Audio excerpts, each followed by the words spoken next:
അപ്പൊ അള്ളാന്റെ റസൂല് പറഞ്ഞു ലഅനല്ലാഹു അലൽ യഹൂദ വനസാറ ഇത്തഹദു ഖുബൂറ അംബിയാഇഹി മസാജിദ. എന്താണ് അത് പറഞ്ഞാന്നുള്ളത് അങ്ങേക്കറിയോ? അതെ, അത് റസൂല് പറയുന്നുണ്ടേ, തൊലബുൽ ഇൽമി ഫരീളത്തുൻ അലാ കുല്ലി മുസ്ലിം. ഇൽമ് പഠിക്കുക എന്നുള്ളത് ഓരോ മുസ്ലിമിന്റെയും മേത്ത് നിർബന്ധമാണ്. കാരണം അറിവുണ്ടെങ്കിൽ മാത്രമേ അള്ളാഹനെ അനുസരിക്കാൻ പറ്റുള്ളൂ. അസ്സലാമു അലൈക്കും വറഹ്മത്തുള്ളാഹി വബറകാതുഹു. സഹോദരങ്ങളെ, ഞാൻ അബ്ദുറഹ്മാൻ വളാഞ്ചേരി.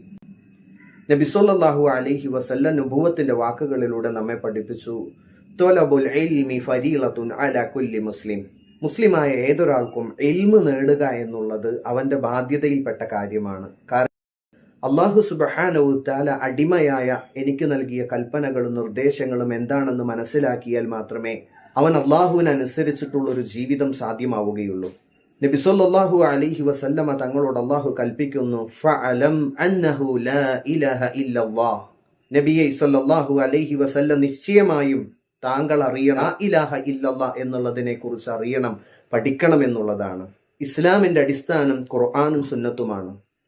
സഹോദരങ്ങളെ, ഇസ്ലാം മനുഷ്യരെ ഭിന്നതയിലേക്കോ വിഭാഗീയതയിലേക്കോ ക്ഷണിക്കുന്ന പ്രത്യയശാസ്ത്രമല്ല, മറിച്ച് ലോകത്തുള്ള മുഴുവൻ മനുഷ്യരെയും ഒരുമിച്ച് നിർത്താൻ കഴിവുള്ള ഒരു പ്രത്യയശാസ്ത്രമാണ്. എന്നാൽ ഇന്ന് ഖുർആനിന്റെയും സുന്നത്തിന്റെയും ആളുകളാണെന്ന് അവകാശപ്പെടുന്ന മുസ്ലിം സമൂഹം ഇത്രത്തോളം വിഭാഗീയതയിലേക്കും ഭിന്നതയിലേക്കും നയിക്കപ്പെടുവാനുള്ള കാരണം ഖബറും ഖബറു സിയാറത്തുമായി ബന്ധപ്പെട്ട് നടക്കുന്ന അന്ധവിശ്വാസങ്ങളും അനാചാരങ്ങളുമാണ്. ഇത്തരം കേന്ദ്രങ്ങളിൽ സേവനം അനുഷ്ഠിക്കുന്നവരുടെ ഖുർആനിൽ നിന്നും ഹദീസിൽ നിന്നുമുള്ള അറിവ് നമുക്കൊന്ന് പരിശോധിക്കാം. ആളുകളൊക്കെ ധാരാളമായിട്ട് ഇവിടെ വരാറുണ്ടോ? ഇഷ്ടം പോലെ ആളുകൾ വരുന്നുണ്ട്, പോകുന്നുണ്ട്, ഇവിടെ വന്ന് സഹായം തേടി എന്നും വിളക്ക് ദീപവിളക്കാണ് അല്ലെ? എവിടെ എന്നും സന്ധ്യ നേരത്ത് വിളക്ക് കാണിക്കും. തങ്ങൾ പാപ്പാക്ക് വിളക്ക് കാണിക്കണതാണ്. ആളുകൾ ഇവിടെ വന്ന് സഹായം തേടോ? പിന്നെ തീർച്ചയായും അപ്പൊ അത്രക്കുള്ള ചരിത്രം. പിന്നെ അത് ഇവിടെ ഒരു കല്ല് കുട്ടി ചെറുതായിട്ട് മാത്രമേ ഉണ്ടായിരുന്നുള്ളൂ. ആദ്യം ഒരു മീസാൻ കല്ല് മാത്രമേ ഉണ്ടായിരുന്നു. പിന്നെ ഞങ്ങളെ കൂടി ആയിട്ടാണ്. പിന്നീട് നിങ്ങള് വളർന്നു വന്നപ്പോ നിങ്ങൾ എന്ത് ചെയ്തു? കെട്ടിപ്പൊക്കി നല്ല രീതിയിലാക്കി. ഇപ്പൊ ഞാൻ ഇസ്ലാമിന് പുറത്ത് ജീവിച്ചിരുന്ന ഒരാളാണല്ലോ. ഒരാള് ഒരു വിശ്വാസം സ്വീകരിക്കണമെങ്കിൽ ആധികാരികമായി അതിനെക്കുറിച്ച് പഠിച്ചു മനസ്സിലാക്കി അത് സത്യമാണെന്ന് ബോധ്യപ്പെടുമ്പോഴാണല്ലോ അത് സ്വീകരിക്കുക. അപ്പൊ ഇസ്ലാമിന് പുറത്ത് ജീവിച്ചിരുന്ന ഞാൻ ഇസ്ലാമിനെ കുറിച്ച് പഠിച്ചപ്പോഴേ നബി സല്ലല്ലാഹു അലൈഹി വസല്ലം വഫാത്തിന്റെ സമയത്ത് മഹദി ആയിഷ റളിയല്ലാഹു അൻഹയുടെ മടിയിൽ കിടന്നുകൊണ്ട് ചെറിയ ശബ്ദത്തിൽ എന്തൊക്കെയോ ഉച്ചരിക്കുന്നതുണ്ട്. അപ്പൊ എന്താണ് അള്ളാഹുവിന്റെ റസൂല് പറയുന്നതെന്ന് നോക്കാൻ വേണ്ടി കാത് കൂർപ്പിച്ച് റസൂല് എന്താ പറയുന്നതെന്ന് ശ്രദ്ധിച്ചു. അപ്പൊ അള്ളാന്റെ റസൂല് പറഞ്ഞു, ലഅനല്ലാഹു അലൽ യഹൂദ വനസാറ ഇത്തഹദു ഖുബൂറ അംബിയാഇഹി മസാജിദ. എന്താണ് അത് പറഞ്ഞാന്നുള്ളത് അങ്ങേക്കറിയോ? അതെ, അത് റസൂല് പറയുന്നുണ്ടേ, തൊലബുൽ ഇൽമി ഫരീളത്തുൻ അലാ കുല്ലി മുസ്ലിം. ഇൽമ് പഠിക്കുക എന്നുള്ളത് ഓരോ മുസ്ലിമിന്റെയും മേത്ത് നിർബന്ധമാണ്. കാരണം അറിവുണ്ടെങ്കിൽ മാത്രമേ അള്ളാഹനെ അനുസരിക്കാൻ പറ്റുള്ളൂ. അപ്പൊ റസൂല് പറഞ്ഞത് ലഅനല്ലാഹു, അള്ളാഹുവിന്റെ ലഅനത്ത് ഉണ്ടാവട്ടെ, ശാപം ഉണ്ടാവട്ടെ, അലൽ യഹൂദ വനസാറ, യഹൂദന്മാർക്കും നസാറാക്കൾക്കും. എന്താ കാര്യം? ഇത്തഹദു ഖുബൂറ അംബിയാഇഹി മസാജിദ. അവരവരുടെ അമ്പിയാക്കളുടെ കബറിടങ്ങൾ സുജൂദ് ചെയ്യുന്ന കേന്ദ്രങ്ങളാക്കി. സുജൂദ് ആരുടെ മുമ്പിൽ മാത്രമേ പാടുള്ളൂ? അള്ളാഹുവിന്റെ മുമ്പിൽ മാത്രമേ പാടുള്ളൂ. ഞാനും പലപ്പോഴും അമുസ്ലിമായി ജീവിക്കുന്ന സമയത്ത് എവിടെ പോയി പ്രാർത്ഥിച്ചാലാണ് തൻ്റെ പ്രയാസങ്ങൾക്കും പ്രശ്നങ്ങൾക്കും പരിഹാരം കാണാൻ കഴിയാന്നറിയാതെ ഇങ്ങനെയുള്ള കേന്ദ്രങ്ങളിലൊക്കെ. പക്ഷേ ഞങ്ങൾ അവിടെ പോകുമ്പോൾ അള്ളാഹുവിനെ കുറിച്ചിട്ടോ റസൂലിനെ കുറിച്ചിട്ടോ ആളുകൾ എന്ത് ചെയ്യില്ല, പറഞ്ഞു തരില്ല. മറിച്ച് അവിടെ വരുമ്പോൾ നിങ്ങൾ പറഞ്ഞതുപോലെ തന്നെ ഇവിടെ വന്ന് പ്രാർത്ഥിച്ചോ, ഇവിടേക്ക് നേർച്ചയാക്കിക്കോ, നിങ്ങളെ കാര്യങ്ങളെല്ലാം നടക്കുമെന്ന് പറയും. പക്ഷേ അള്ളാഹിൻ്റെ റസൂല് പറഞ്ഞ എന്താണ്? അള്ളാഹുവിന് മാത്രം അവകാശപ്പെട്ട നേർച്ചയോ വഴിപാടോ സുജൂദോ അള്ളാഹു അല്ലാത്ത ആർക്കെങ്കിലും വഴിവെച്ച് കൊടുക്കുകയാണെങ്കിൽ ആ മനുഷ്യന് സ്വർഗം നിഷിദ്ധമാണ് എന്നുള്ളതാണ്. അപ്പോൾ ഇന്നിവിടുത്തെ സലഫികളായ ആളുകൾ ഇത്തരം ചെയ്തികളെ എതിർക്കാനുള്ള കാരണം ഈ ഹദീസിന്റെ അടിസ്ഥാനത്തിലാണ് അവരെന്ത് ചെയ്യുന്നത്?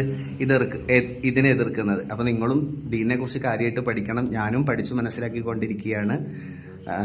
തൗഹീദ്, അല്ലാഹു സുബ്ഹാനഹു തആലയുടെ ദീന് വഹീൻ്റെ അടിസ്ഥാനത്തിൽ പ്രവാചകനിലൂടെ പൂർത്തിയാക്കി തന്നിട്ടുണ്ട്. ആ വഹീൻ്റെ അടിസ്ഥാനത്തിൽ ഇങ്ങനെയുള്ള കാര്യങ്ങൾ ഖബർ സിയാറത്ത് ഇസ്ലാം അനുവദിച്ചിട്ടുണ്ട്. എന്നാൽ ഖബറുകൾ കെട്ടിപ്പോക്കുന്നത്, അവിടേക്ക് നേർച്ചയും വഴിപാടുകളും കഴിക്കുന്നതൊക്കെ വലിയ തെറ്റാണ്. അള്ളാഹുവിൻ്റെ മുമ്പിൽ നാളെ നമ്മൾ സമാധാനം പറയേണ്ടി. ഇൻഷാ അല്ലാഹ് ഞാൻ പറഞ്ഞതിൽ എന്തെങ്കിലും തെറ്റുണ്ടോ? അങ്ങനെയില്ല. കാരണം എന്താ വെച്ചാൽ ഇങ്ങനെ ഇത്തരം കാര്യങ്ങളെ കൊണ്ട് നമ്മള് ഇവരെ കൊണ്ട് ഇവരുടെ നേരത്തെ നമ്മൾ പ്രാർത്ഥിക്കില്ല. നമ്മൾ അള്ളാഹുവിന്റെ ഇവരുടെ ബർക്കത്ത് കൊണ്ട് അള്ളാഹുവിന്റെ അനുഗ്രഹം കൊണ്ട് നമുക്ക് ചോദിക്കണത്. നേരെ മറിച്ച് നമ്മളിവിടെ വന്നിട്ട് ഇവരോടൊന്നും പറഞ്ഞില്ല.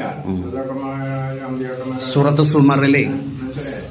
സുമറിലെ ഉപ്പ ശ്രദ്ധിച്ച് കേൾക്കിൻ. അള്ളാഹു സുബ്ഹാനഹു വ തആല പറയുന്നുണ്ട്, അലാലില്ലാഹില്ല ദീനുൽ ഖാലിസ്, അറിയണം നിങ്ങൾ നിഷ്കളങ്കമായ മതം അത് അള്ളാഹുവിന് മാത്രം അവകാശപ്പെട്ടതാണ്. വല്ലദീന തഹദൂ മിൻ ദൂനിഹി ഔലിയ, അള്ളാഹുവിന് പുറമെ ഔലിയാക്കളെ കാര്യകർത്താക്കളായി സ്വീകരിച്ച ആളുകൾ അവർ പറഞ്ഞിരുന്നു, മാ നഅബുദുഹും ഇല്ലാ ലിയുഖർരിബൂന ഇലല്ലാഹി സുൽഫ, ഞങ്ങൾക്ക് അള്ളാഹുവിലേക്ക് ശരിയായ ഒരു അടുപ്പുണ്ടാക്കാൻ വേണ്ടി മാത്രമാണ് ഞങ്ങൾ എന്ത് ചെയ്യുന്നത്, ഇവരെ ആരാധിക്കുന്നത് എന്നുള്ളതാണ്.